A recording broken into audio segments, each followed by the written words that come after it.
함께 한 목소리로 하나님 말씀을 봉독하겠습니다. 같이 읽습니다. 그리하여 여러분은 어떠한 은사에도 부족한 것이 없으며 우리 주 예수 그리스도의 나타나심을 기다리고 있습니다.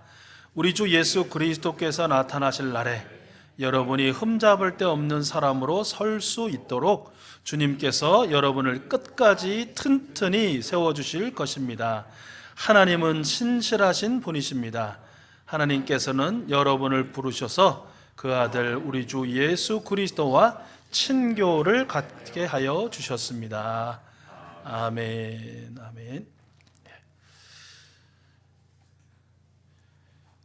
우리가 고린도전서 말씀을 계속해서 이어보고 있는데, 우리 지난주일 말씀을 통해서는 우리가 좀 어떠한 언변과 지식을 기본적으로 갖고 또 어떤 학업을 통해서, 배움을 통해서, 경험을 통해서 늘어났든지 간에, 그 수준이 어떠하든지 간에 이제부터는 조금 세상의 일에는 좀 미련하고 세상 이야기에는 좀 언어로 해도 우리 하나님의 복음, 하나님의 일에는 지혜롭고 또 예수 그리스도를 전하는 그 일에는 훌륭한 이야기꾼이 되었으면 좋겠고, 또 그런 삶을 한 주간 한번 살아봅시다 라고 우리 결단하면서 헌신하면서 한 주간 지내셨는데요. 어떠셨는지 모르겠습니다. 앞으로도 그렇게 좀 세상 일에는 저렇게 좀 왜 사람이 어리석어 라는 이야기쯤은 괜찮아 라고, 그러나 하나님의 일에 미련해, 이 소리는 화를 못 참는 그런 사람, 또 말수도 좀 없고 말도 좀 앞뒤도 안 맞는 것 같고 좀 어눌해도 예수님 이야기, 복음 이야기, 천국 이야기에는 정말 활발하고 기쁨에 찬, 감격에 찬, 환희에 찬 그런 밝은 목소리로 힘있게 또 이야기할 수 있는 우리 귀한 익수 가족들 되어갈 줄로 믿습니다. 우리 오늘 사도 바울은 고린도 교회에 이야기하죠.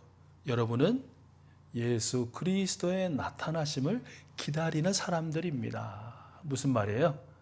예수님의 재림의 날을 기다리는 존재들입니다 라고 이야기하고 있는 것이죠. 고린도 교회 성도들도 그렇고 오늘 우리도 그렇고 이 땅을 살고 있는 모든 그리스도인들에게 공통점이 하나 있다면 그들은 기다리는 사람들이에요. 기다리는 사람들. 누구를 기다리는가?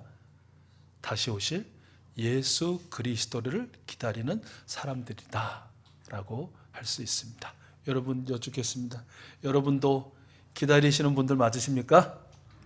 여러분도 이제 곧 다시 오실 예수 그리스도를 기다리며 살아가고 계십니까?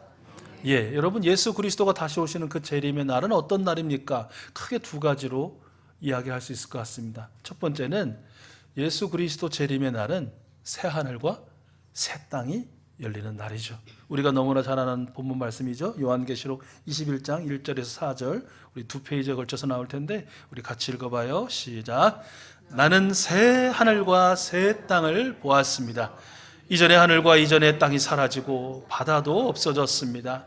나는 또 거룩한 도성 새 예루살렘이 남편을 위하여 단장한 신부와 같이 차리고 하나님께로부터 하늘에서 내려오는 것을 보았습니다. 그때 나는 보좌에서 큰 음성이 울려 나오는 것을 들었습니다. 보아라, 하나님의 집이 사람들 가운데 있다.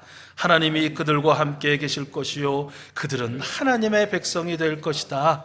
하나님이 친히 그들과 함께 계시고 그들의 눈에서 모든 눈물을 닦아주실 것이니 다시는 죽음이 없고 슬픔도 울부짖음도 고통도 없을 것이다.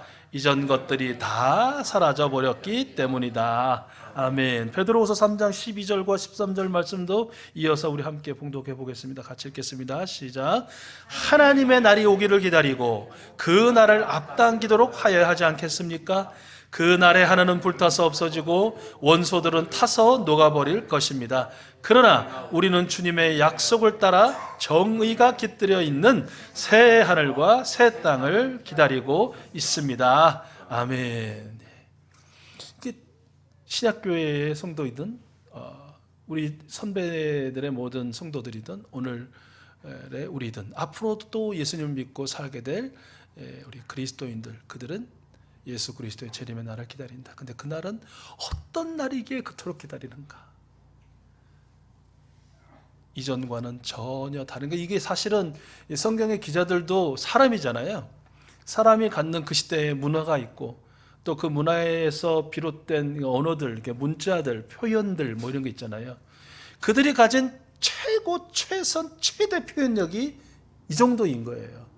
그런데 정말 예수님 다시 오시는 그날 우리에게 허락된 그 새하늘과 새 땅이 이 정도이겠는가? 우리는 말로 표현할 수 없고 우리의 생각으로 닿을 수 없는 그런 놀라운 하나님의 나라, 그 나라를 예수님 다시 오시는 그날 맞이하게 될 것이다 라는 것입니다. 그러므로 우리가 아무리 지금 사는 날이 하루하루가 좀 많이 힘들고 또 괴롭기도 하시고 어려움도 있으시고 고통스러우셔도 여기 곱하기 뭐 경을 해야 되나 뭐 초경을 해야 되나 할 정도로 비교할 수 없는 그런 하나님의 큰 위로, 하나님의 큰 지지와 격려, 하나님의 큰 사랑이 여러분께 함께할 그날이 이제 곧 올 것이고 예수 그리스도를 믿는 여러분이야말로 그 새하늘과 새 땅의 주인공이신 줄로 믿습니다. 다른 누가 주인공이 아니라 여러분이 주인공이십니다. 또 예수님이 다시 오시는 그날은 새하늘 하늘 땅이 열리는 날이기도 하지만 또 심판의 날이기도 하다라는 것이죠. 우리 베드로후서 3장 10절 같이 읽어볼까요? 화면 보시고 같이 읽어보겠습니다. 시작. 그러나 주의 날이 도둑같이 오리니 그 날에는 하늘이 큰 소리로 떠나가고 물질이 뜨겁게 불에 풀어지고 땅과 그 중에 있는 모든 일이 드러나리로다. 드러나지 않는 것이 하나도 없이 모든 것이 다 드러나는 그날. 왜 드러나겠어요? 하나님의 심판의 날이 되기 때문이다 라는 것이죠.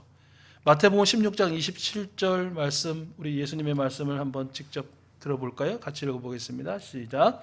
인자가 자기 아버지의 영광에 쌓여 자기 천사들을 거느리고 올 터인데 그때 그는 각 사람에게 그 행실대로 갚아줄 것이다. 아멘. 아멘. 그 행실대로 갚아줄 것이다 라는 말에 좀 마음이 어려운 분들도 분명히 계실 것인데요.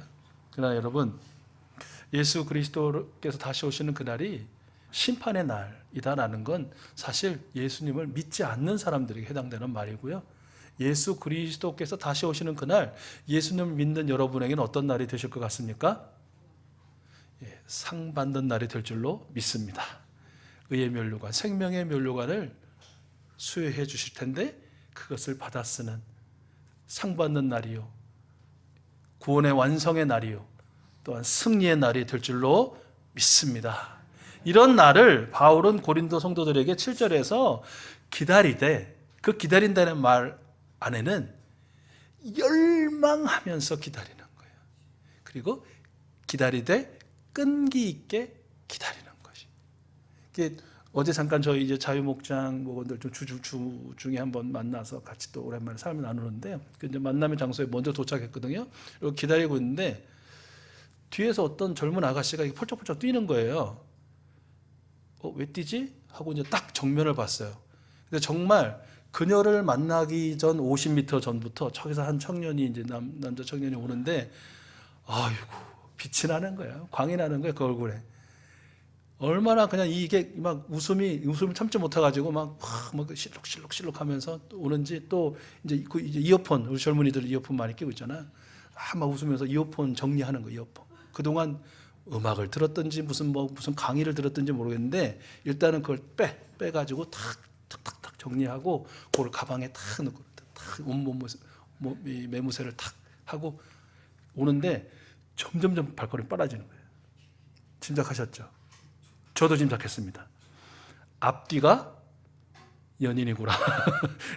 뒤에 저희 앞에 있는 자매와 형제가 연인이구나. 아니나 다를까. 딱 만났는데 이제 차에 썬팅이 돼 있어가지고 못 봐서 그랬는지 모르겠지만 보여도 그랬을 것 같은데 둘이 손을 깍지를 끼고 포착 뛰더라고요.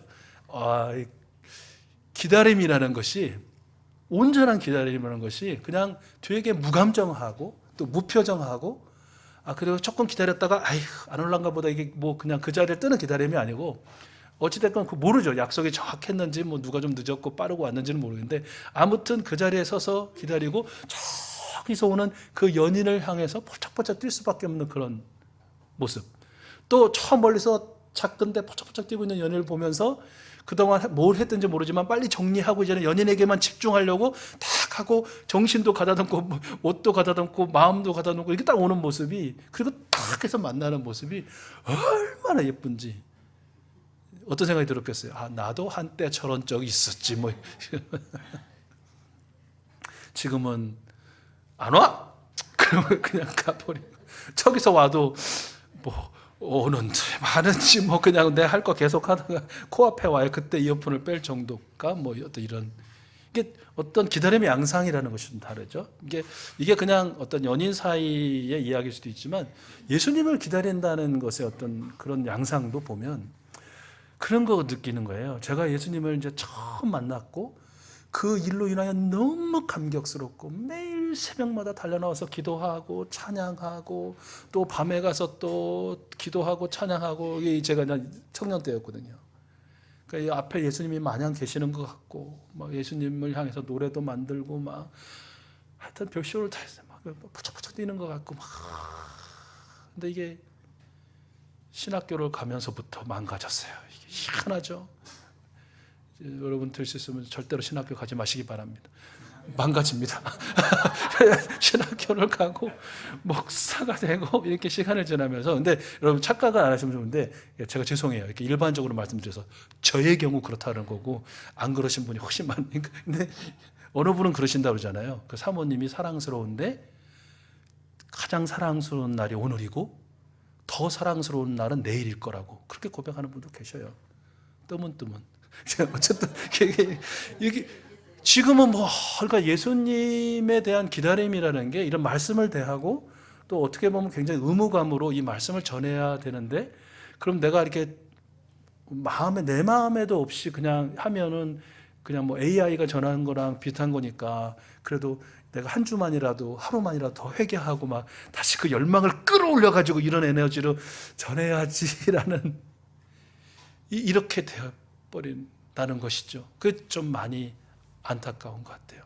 사도 바울이 고린도 성도들을 향해서, 여러분들이 이제 그 예수님을 향한 그 복음을 위한 그 언변과 지식이 많이 늘어났고 그 외에도 많은 은사를 받아서 모든 것이 부족함 없게 되었는데 왜 그렇게 만들어 주셨는가? 그것은 어제와 오늘과 내일이 동일하게, 어쩌면 어제보다 오늘이, 오늘보다 내일이 더 예수님이 다시 오시는, 나는 그 확신 가운데 그날을 더 열망하며 기다리네. 맹숭맹숭 기다리고, 누가 찔러야 아하 오신다고 그랬지, 오실 거지 뭐 이런 거 말고, 그냥 이 안에서 막 이렇게 북받쳐 오르는, 뭔가 뜨거운 것이 북받쳐 오르는, 늘 새로운 연인을 늘 만나면 안 되는구나. 한 여인을 늘 새롭게 만나는 그런 마음으로 우리 주님을 늘 그렇게 새롭게 다시 오심에 대한 그 열망을 가지고 기다리십시오. 그리고 그 기다림의 시간이, 사람들이 다 그렇잖아요. 여러분 늘 자주 여쭙습니다만, 누구를 기다리는 거 1시간 기다려보셨나요? 2시간 기다려보셨나요? 몇 시간까지 기다려보셨습니까? 근데 못 기다리는 수가 있거든요. 지치잖아요. 기다리면은 반드시 힘이 듭니다. 기다리는데 힘들지 않다는 거, 그건 이제 잠깐 막 진짜 연애 세포가 막 둘 다 막 불타오를 때 그때고, 지금은 그래요. 지금만 결혼한 지 5년 되고 10년 되고 20년 되고 뭐 그런 분들은 부부 사이도 그렇고 성도들 사이도 그렇고 관계하는 사람, 뭐 사업하는 관계도 그렇고, 사실은 누군가를 기다리는 거는 힘이 든 일입니다. 주님을 기다리는다는 것도 마찬가지죠. 우리 세대가 가기 전에 주님이 오신다고 확신했는데 자기가 다 죽은 날이 됐는데도 안 오시고, 그 아들 세대, 또 아들 세대 2000년이 지나온 거 아닙니까? 그럼 굉장히 힘들 수도 있죠. 그 세대에서 끈기 있게. 그러니까 단순히 2000년 지나도록 안 오셨다가 아니죠. 사실은 하나님께서 생명 주시는 그날이 다 해서 내가 주님께로 나아가는 그런 경우도 있으니까, 그런 경우가 대부분이니까. 그래도 그 인생이 막 30년 남고 40년 남고, 우리 젊은이들 막 우리 온유는 한 180년 정도 남은 것 같은데, 그 긴 시간 동안 기다린다는 거, 이거 참 쉽지 않습니다. 그래서 끈기 있게 지치지 않고 실망하지 않고 좌절하지 않고 그리고 무감각하지 않고 항상 그 열망과 열정과 소망 가운데 기다리십시오. 이것을 요한계시록 맨 마지막 장 마지막 절쯤에서는 어떤 신앙으로 표현하고 있습니까? 마라나타의 신앙. 그래, 내가 곧 너희에게로 가겠다. 이게 이제 마지막 예수님의 말씀이잖아요. 사도 요한이 환상 중에 들은. 그래, 내가 곧 너희에게 가겠다라고 했을 때 요한 공동체의 모든 성도들은 어떻게 대답했습니까? 아멘, 주 예수여 오시옵소서. 마라나타죠. 저와 여러분, 우리들의 응답은 무엇입니까? 그래, 내가 곧 너에게로 가겠다. 여러분의 대답은 네 글자로 어떻게 하시면 된다? 마라나타.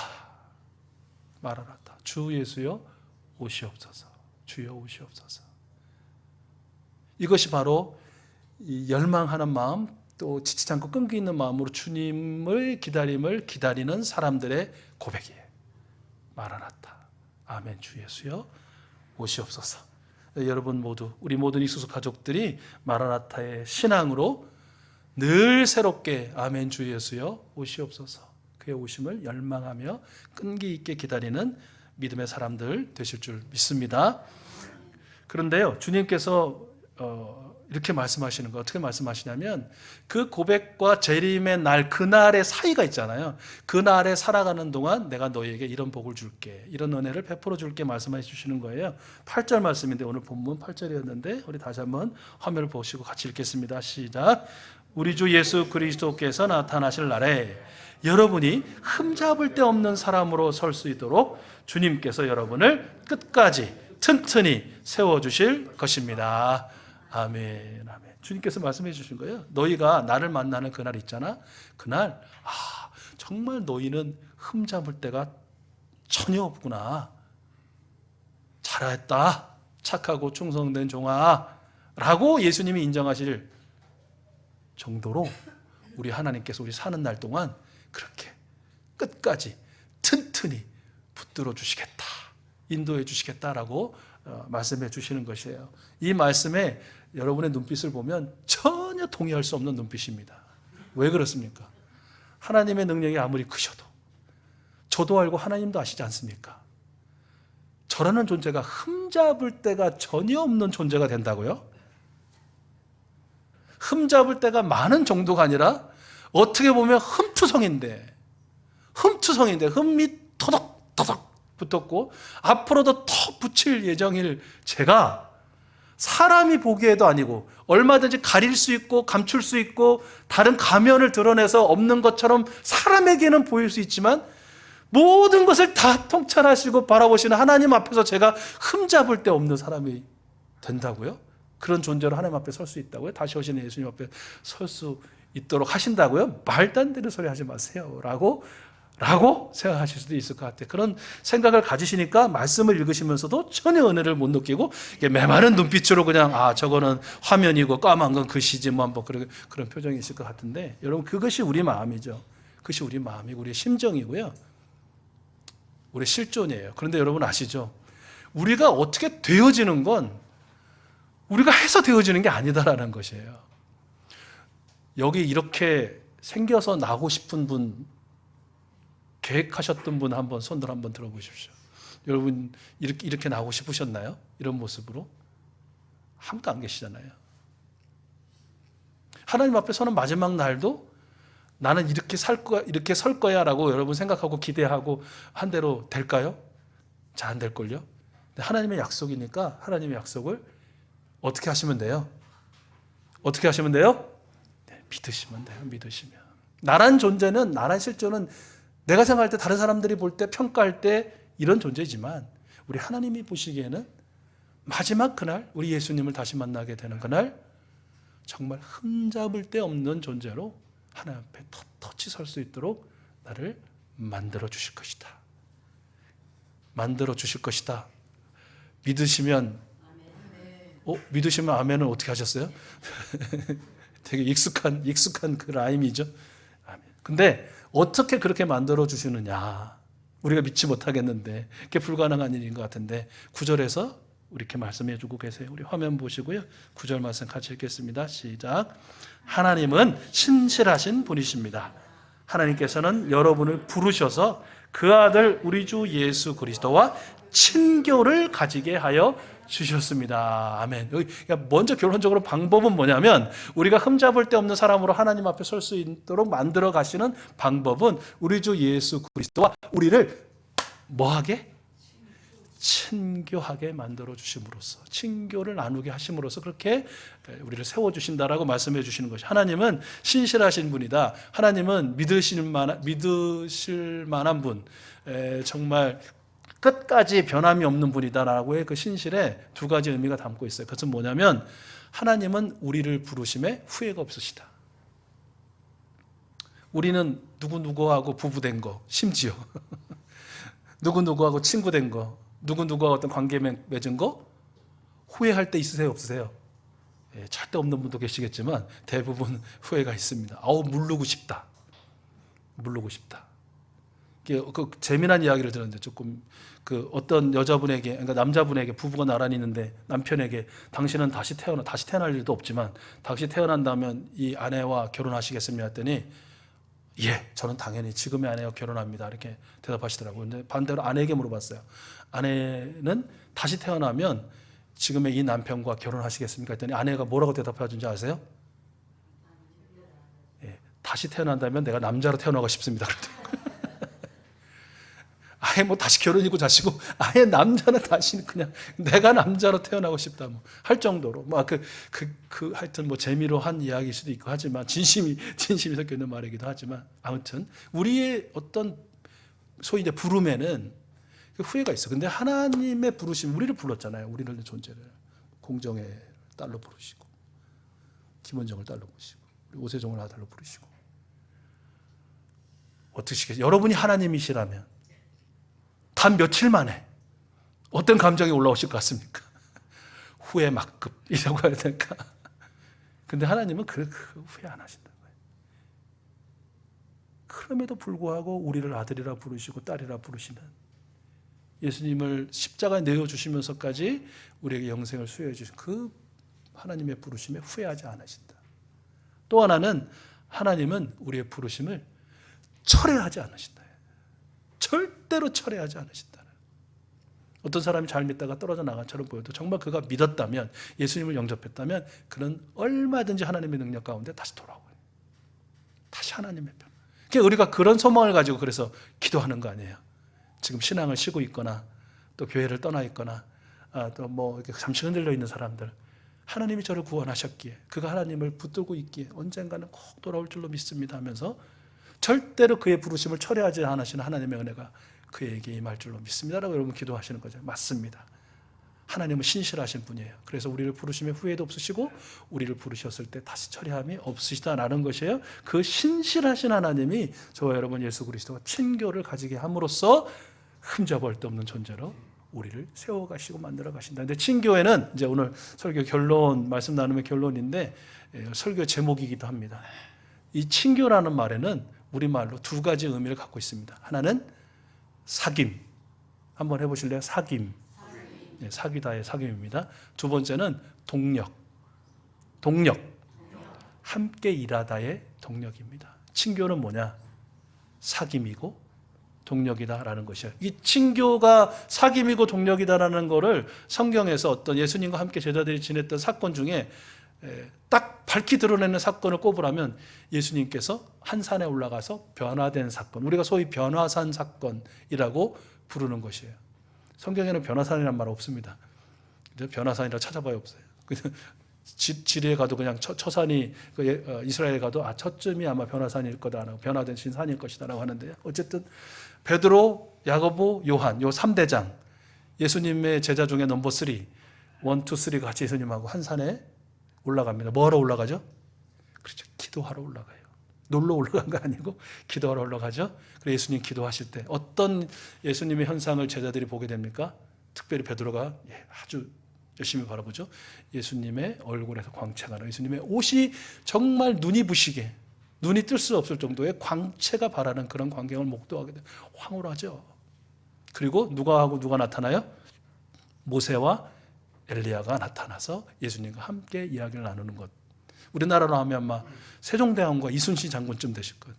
근데 그 유대인들은 그 이상이겠죠. 훨씬 이상이겠죠. 그게 어찌 정치적인 메시아격이고 또 어떤 종교적 메시아격인 두 사람이 나타났으니까 막 같이 예수님하고 얘기하는 그 광경이 너무 황홀하죠. 그래서 우리가 잘 아는 것처럼 마태도 마가도 누가도 똑같이 다 기록한 너무 중요하게 여겼으니까 그 장면에서 베드로가 예수님께 어떻게 말합니까? 그 유명한 말 어디가 좋사오니? 여기가 좋사오니 여기가 좋사오니 우리가 초막 셋을 짓고 하나는 주님을 위하여 하나는 모세를 위하여 하나는 엘리야를 위하여 하겠습니다. 그 이어지는 말이 있어요. 생략되어 있는데 세 분을 모시겠습니다라는 말이 있어요. 모시겠습니다. 모시겠다라는 말은 뭐예요? 누가 모시는 거예요? 자기들이요. 이 말에는 자기들도 여기 있고 싶다는 얘기예요. 이 황홀한 지경에 이 판타스틱한 그 곳에 그 예수님과 함께 사귀면서 구약의 대표적인 인물들과 함께 사귀면서 놀라운 은혜를 이 황홀경에 계속해서 머물고 싶습니다. 이것이 진정한 친교가 아닙니까? 그렇게 말하고 있는 것이에요. 여러분 아시죠? 그렇게 놀라운 사귐의 친교가 끝나고 그 다음 날 이들은 어떻게 됐습니까? 그 산에서 내려왔습니다. 그 산에서 내려와서 그들이 한 일은 뭡니까? 예수님이 필요한 사람, 예수님을 간절히 찾는 큰 무리를 맞이했습니다. 예수님과 함께 예수님이 필요한 사람들, 예수님을 찾는 사람들을 위하여 일했습니다. 동력했습니다. 이것이 예수님과의 친교의 의미다라는 것이죠. 오늘 우리가 이제 목장 모임을 하시게 될 거고 오늘만이 아니더라도 여러분 나름대로 가정에서도 그렇고 뭐 어떤 신우회가 있다면 참석하신다면 신우회도 그렇고 우리 교회 공동체도 그렇고 그 모임을 여러분 하나님께서 예수님을 다시 만나는 그날 우리가 흠잡을 데 없도록 만들어 가시는 세워 가시는 튼튼히 해주시는 붙들어 주시는 그런 초대의 장으로 여기실 수 있기를 축복합니다. 바빠 죽겠는데 시간도 없어 죽겠는데 뭐 이런저런 내가 살아가기 죽겠는데 이런 예배로 무슨 뭐 또 공동체로 또 어떤 이런 자리로 이런 거 말고 하나님께서 나를 예수님과 예수님의 사람들과 함께 친교하도록 나를 부르시는구나. 그래서 그 친교의 장에는 두 가지. 정말 그곳에 임재하시는 예수님의 그 은혜를 좀 황홀할 정도의 그의 감사가 나의 감사가 되고 나의 감사가 그의 감사가 되고 못 부르는 찬양이지만 함께 부르는 찬양을 통해서 또 예수님의 임재를 경험하고 열심히 기도해서 응답해 주시는 주님의 그 응답을 서로 체험하고 정말 계속 여기 있어서 계속 감사를 나누고 싶고 기도 제목 나누고 싶고 그냥 여기서만 조금 있으면 좋겠다. 우리끼리 있어야 하죠. 함께 먹고 마시고 하는. 그런데 그것을 넘어서 오늘 말씀의 친교는 하나님께서 내려가서 살게 하시는 예수님이 필요하고 예수님을 찾는 수많은 사람들이 있는 그들과 더불어 살아가게 하시는 그 삶의 자리에서 예수님과 함께 예수님의 일, 구체적으로 말씀 안 드리겠습니다만 예수님의 일을 감당하는 것, 그것이 바로 예수님과의 친교이고요. 예수님과의 친교를 온전히 누리는 사람, 바로 여러분들이 예수님 다시 만나는 날 흠잡을 데 없는 하나님의 사람으로 하나님 앞에 서게 되실 줄로 믿습니다. 여러분이야말로 새하늘 새 땅의 주인공이고 상 받는 의의 멸류관 생명의 멸류관을 받아 쓰는 하나님의 아들 딸들이 되어 가실 줄로 믿습니다. 이 한 주간 이 말씀이 이루어짐을 경험하는 우리 목장들, 우리 여러분 한 분 한 분 여러분의 가정들 다 될 수 있기를 축복합니다.